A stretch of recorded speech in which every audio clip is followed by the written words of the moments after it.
Spēles ar ūdeni. Rotaļojoties ar ūdeni, ir vienmēr jāpadomā, vai tas, ko tu dari, patiks arī otram. Lai nav tā, ka tev ir jautri, bet otram ir jāraud un ir pavisam bēdīgi. Kā arī spēlējoties ūdenī, ir jābūt ļoti uzmanīgam, un to dari tikai, ja klāt ir pieaugušais, kas redz, ko tu dari.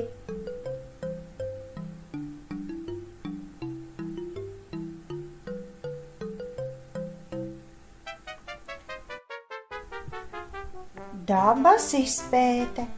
Lai dabu izpētītu, vajag redzīgas acis, dzirdīgas ausis un labu deguntiņu. Spēles ar bumbu. Tās var gan divatā spēlēt, gan vienatnē, kā arī kopā ar citiem bērniem.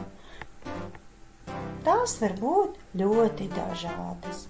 Atpūta dabā. Atpūtu dabā tu dodies kopā ar vecākiem, vēl esi par mazu, lai dotos viens. Jūs variet gan kopā piknikot, gan izdomāt kopā makšķerēt, vai vienkārši pasēdēt kopā mīļi un baudīt kopā būšanu. Pūķa lidināšana. Arī pūķi lidināt. Tev noteikti vajadzēs līdzi pieaugušo un vajadzēs, lai viņš arī tev palīdz. Bet tā ir ļoti, ļoti interesanta nodarbe, kur vajag veiklas kājas. Fotografēšanās. Fotografējies kopā ar pazīstamiem cilvēkiem. Skriešana ar basām kājām ir iespējama tikai vasarā. Kājām ļoti patīk dažādas virsmas, gan akmeņi, gan sūnas, gan bradāšana par smiltīm. Tās ir ļoti, ļoti veselīgi un patīkami. Šūpošanās. Šūpojies arī tikai tad, ja klāt ir pieaugušais. Un esi uzmanīgs šūpojoties, nešūpojies pārāk augstu, lai nenokristu un nesasistos. Braukšana ar riteni vai ar kādu citu ripojošu transportu. Noteikti ir jāizmanto ķivere, lai nokrītot nepārsit galvu vai nesasit to. Ar riteni jābrauc tur, kur ir atļāvis tev pieaugušais un tikai pieaugušā klātbūtnē. Burbuļu pūšana. Tā patīk visiem. Burbuļi var būt lieli un mazi. Burbuļus var pūst pats vai kāds cits, un tu ķer burbuļus.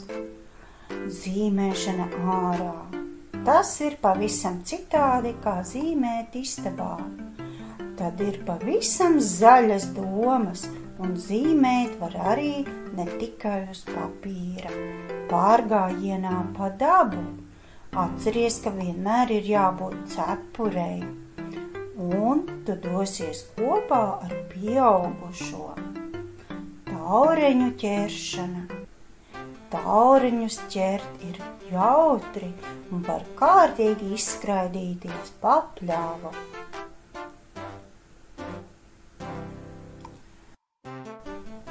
Atpūta pie jūras.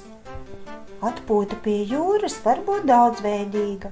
Tās var būt spēles ar smiltīm vai ar ūdeni, bet katrā ziņā ir jāievēro drošība. Spēlējoties smiltīs noteikti vajadzēs saules brilles un cepurīti, kā arī atceries, ka jebkurā gadījumā ir jāiesmērē pret iedeguma krems, lai neiegūsti apdegumus no saules, jo tad pēc tam būs ļoti sāpīgi. Bet ejot pie ūdens, noteikti ir jāizmanto ūdens pūšļi uz rokām, kas pasargās tevi no noslīkšanas, vai arī peldriņķus. Un noteikti ūdenī nedrīksti doties viens. Vienmēr to dari pieaugušā uzraudzībā, kā arī spēlējoties neaizej pārāk tālu no pieaugušā. Vasaras galvenie prieka nodrošinājums ir kārtīga padzeršanās, saules brilles un cepure. Bet pastāsti, ko tev patīk darīt vasarā?